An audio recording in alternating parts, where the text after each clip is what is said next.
আব্বা কিরাম আছেন? আব্বা আমি আপনার একমাত্র মেয়ের একমাত্র জামাই দবির মোল্লা কালুখালী নিবাসী। এমন ভাবে কথা করছো মনে যেন অন্ধ কানা, তোমার আমি দেখতে পাই না। না, আমারও তো সেই একই প্রশ্ন। আমার দেহার সঙ্গে সঙ্গে তো সার্কাস শুরু করে দিলেন আপনি। হ্যাঁ, টান টান মুখটা ঘুষ হয়ে গেল, বস্তি পর্যন্ত করেন না। যাক, তাতে আমার কিছু যায় আছে না, অসুবিধে নেই। কমলা কোনে আছে তাই কম। আমি জানি না। আপনি জানেন না কিসের জন্য? আপনি কি এই বাড়িতে থাকেন না, নাকি আপনি এখনো নেই? আমি ভুল দেখতেছি। দেখো তবে আমি তোমার সাথে কথা কইতে চাইনি, বাড়িতে আরো মানুষ আছে, তাদের সাথে কথা কও। আরে জামাই বাবাজি, আরে বসো বসো। আচ্ছা, সঙ্গে সঙ্গে আব্বা যে ব্যবহারটা উপহার দিয়েছে, তাই বসার হাত মিটে গেছে। এই, একদম আজারে কথা কবে না। তুমি আমার মেয়ের সাথে যে ব্যবহার করিছো, তোমার সাথে যে আমি কথা করছি, সেটি অনেক কিছু।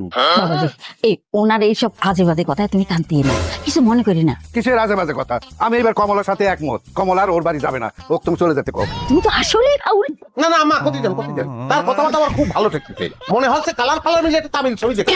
কোন সংসারে ঝামেলা হয় না, স্বামী স্ত্রী ঝামেলা করে না, ঝগড়া লাগে না, এরকম কোনো সংসার আছে?